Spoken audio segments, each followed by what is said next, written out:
Former Cosatu Secretary General Zwelinzima Vavi is making a comeback. He's officially registered a new trade union federation. Vavi will officially spearhead the South African Federation of Trade Unions.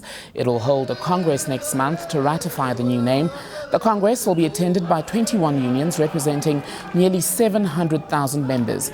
The federation will focus on worker exploitation, mass unemployment, poverty and inequality. For more on that story, we're joined in studio by trade unionist Zwelinzima Vavi himself. Mr. Vavi, a very good afternoon to you and thank you for joining us. I think the first question that has greeted this development, this decision to set up this new union is why, what do you hope to achieve with this union? Well, let me just say this, Tembegile, this have nothing to do with some individual, dismissed or not dismissed. It doesn't have anything to do with one union or group of 2-3 unions that protested the dismissal of NUMSA from Cosatu in November of 2015. This is something far more bigger than any individual, far more bigger than just a group of 4 or 5 unions. This is about 76% of South African workers who have lost hope and trust of trade unions. As you know now, the unions in South Africa only represent 24% of the workers in the formal sector. This is about the casualized workers who have no voice, who are going through tremendous levels of super exploitation at the hands of their bosses. This is about the disappearance of the voice of ordinary people in the economy and the politics of our country. This is about the unemployed people, 9 million of them have no one championing the cause. And this is about women who have been sidelined in the economy, who are reaching the glass ceiling all the time.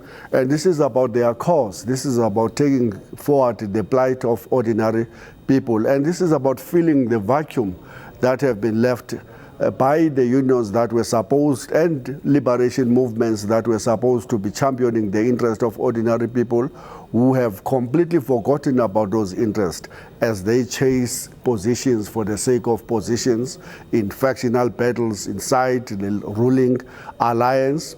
And this is about taking forward all of these struggles and trying to put them together into a coherent voice of the working people and the working class in the society and to take them forward.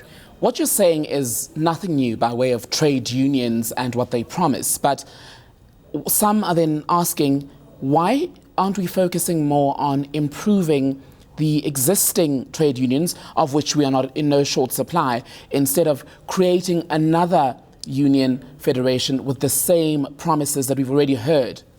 The creation of this federation is directly as a result of the dismissal, summarily dismissal of 340,000 members of NUMSA and thousands of other workers who were dismissed from other unions of Cosatu for merely demanding that there should be a forensic audit, when there were allegations that are now in front of the courts of corruption and embezzlement of funds by the leaders of those unions. And out of that, these unions have been speaking to other unions who have come to realize that workers in South Africa will always be compromised politically as long as they are not forming independent unions that are completely democratic, that are worker-controlled, that are campaigning, that they are about knitting together the struggles of workers in the workplace and the struggles of workers in the communities, in societies. So this is not about competing with anybody. This is about filling a vacuum, as I was saying, that have been left wide open by unions that have long abandoned. Let's look at what is happening in South Africa today. There is a nuclear program that is being imposed on South Africa that will cost us between 1 to 2 trillion rands. We don't need it. The South African government institutions such as the CSIRs are saying to government, we don't need more energy than we have. The Denton, the other reports that Eskom have commissioned also say we don't need nuclear, but it's going to be imposed on South Africa because it will benefit certain elites in society. There is no voice of workers to say no to this. The Eskom have just commissioned reports that came out into the fore. The banks have been found wanting in terms of conniving behind the backs of South Africans and manipulating the price of our currency to the benefits of their shareholders. There is corruption left, right, and center. Unemployment have reached catastrophical levels of 9 million people, and we have become the most unequal society in the world. Poverty is still widespread. 14 million South Africans go to bed every day without anything to eat. 26 million of them are living in poverty. There is no champion. There is no trade union movement that can work with civil society to take up those battles on behalf of the working people and to present them in the necessary forums to force government and the employers to engage on those issues so that South Africa doesn't have to go into the route which we are now traveling in towards a kleptocratic democracy which is going to be governed by the predatory elites that have absolutely no interest whatsoever of ordinary people. That's good and well, but this vacuum that you speak of, one could argue that you were instrumental in creating that division or that vacuum during your time with Cosatu, where others would take it a step further and say you, along with some of the other leaders from Cosatu, for instance, sold out workers at the altar of politics. So the question then is, why should workers trust you now when you are largely seen as one of the people who failed workers at a time when Cosatu was perhaps the only or the main vehicle that was charged with advancing the cause of the workers? Let me tell you this. The unions in South Africa, with a very strong, very promising, vibrant, democratic, fighting Cosatu, represented 45% of all workers in the formal sector as late as in 2008, 2007. The free fall in the membership of trade unions started thereafter.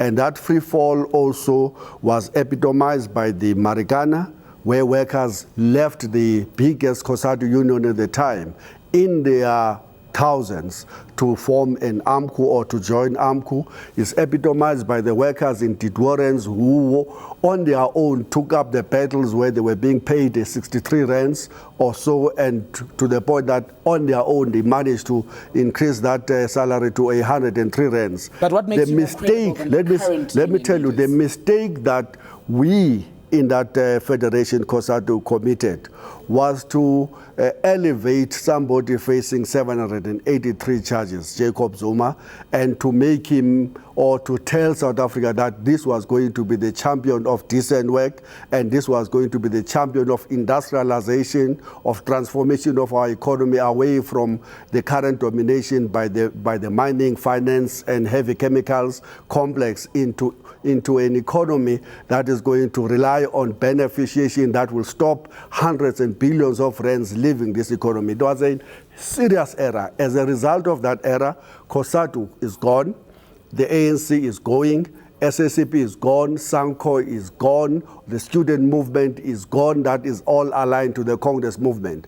So we are in creating this alternative. You were part of the eras. We were part of that era. We don't hide that. And in fact, we've gone into public record to apologize for that era. It was a serious blunder on our part. We're learning from it. And that's why principally we're saying that we are creating an independent trade union movement that is not going to be pulled by its nose by any political party or by any employer organization. It will completely be based on the mandate that we receive from workers. It's a very important lesson that we learn right up there. But let me also be fast and correcting you. I was amongst those leaders in the Federation that even though we supported Jacob Zuma, we insisted that we will not sign with him a blank check. We must hold him to account. We led the struggles against the labor brokering, against the e-tolls, against the inappropriate economic policies that he just continued to work on. And we paid the price of being kicked out of that federation for raising those issues. So yes, we were at fault. We were at fault in 2008. We tried to correct those mistakes, and we pointed out to South Africa way back in 2010 that this road we were traveling at that time will take us directly to a kleptocratic state. We were punished for saying those things. All right, what happens in 20 seconds? What happens at your inaugural Congress next month when you meet? 21 unions, as you said, are coming together representing nearly 700,000, unprecedented in the history of South Africa. We will become, in fact, as we speak, with those 21 unions, the second largest trade union federation. And I can tell you that, give us 6 months, 12 months thereafter, you will see a flood of unions, the existing unions coming over to join us. But the most important thing to us is not just the existing unions. The issue is to realize that most of South African workers are no longer members of any union. And that's what we need to do now to revitalize the hope that workers should have on the trade union movement. Right, Zwelinzima Vavi, trade unionist, thank you so much for coming in. Zwelinzima Vavi speaking to us there about a new trade union formation to be launched officially at a Congress in late April. But on that note...